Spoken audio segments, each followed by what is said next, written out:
लोगोफोर आं दिनै नोंथांमोननि सिगाङाव मोनथिनो गोनां मोननैसो कुइसनफोरनि सायाव भिडिअ लानानै फैलायबाय। आसा खालामो नोंथांमोना भिडिअखौ नायनानै मोजां मोनगोन। से नाम्बार सोंनायाव दं मानसिनि मेगनाव थानाय पिउपिलनि खामानिया मा? अपसन एआव दं मेगनाव हाबनायफोरखौ सामलायो। बिआव दं गोजाननि मुवाखौ नुहुरनाय।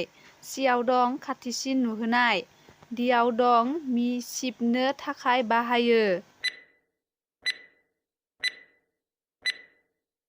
बिनि एन्सारा जागोन अपसन ए मेगनाव हाबनायफोरखौ सामलायो।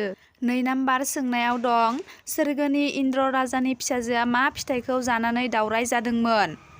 अपसन एआव दं करबिल, बिआव दं भावरा, सिआव दं धुत्रा, डिआव दं कमला। बिनि एन्सारा जागोन अपसन सि धुत्रा। 3 नाम्बार सोंनायाव दं भारतनि बबेयाव एर'प्लेन बानायग्रा कारखाना दं?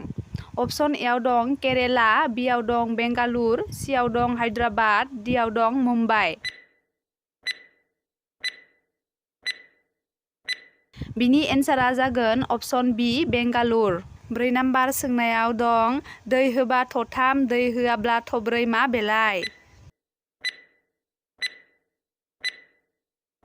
बेनि एन्सारानो जाहैबाय सैमा हासुनाय। 5 नाम्बार सोंनायाव दं मा जिबखौ मानसिनो बेराम रानसारना होग्रा डक्टर होनना बुंनाय जायो? अपसन एआव दं बेमा, बिआव दं दाउ खौवौ, सिआव दं थाम्फै, डिआव दं सिला बाजो। बिनि एन्सारा जागोन अपसन सि थाम्फै। 6 नाम्बार सोंनायाव दं मा बिफांनि बिलाइया मोनब्लाबो रानब्लाबो सिरिया? अपसन एआव दं मैदुफुल, बिआव दं नारेंखल, सिआव दं खिजुरि, डिआव दं थालिर।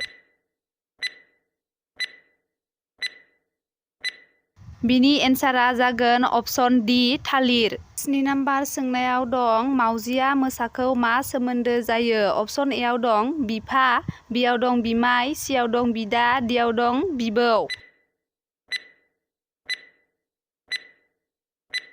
बिनि एन्सारा जागोन अपसन बि बिमाय। 8 नाम्बार सोंनायाव दं सोर राजाया गेन्जि गस्ला गाननो मोनैनि गाबदोंमोन? अपसन एआव दं राजा इन्द्र, बिआव दं राजा साहेब, सिआव दं राबन राजा, डिआव दं राजा नरकासुर। बिनि एन्सारा जागोन अपसन सि राबन राजा। लोगोफोर नोंथांमोना आंनि भिडिअखौ नायनानै मोजां मोनदोंब्लाबो गाज्रि मोनदोंब्लाबो कमेन्ट बक्सआव खिन्थाहरबानो जाबाय। बिदिब्ला बाय बाय।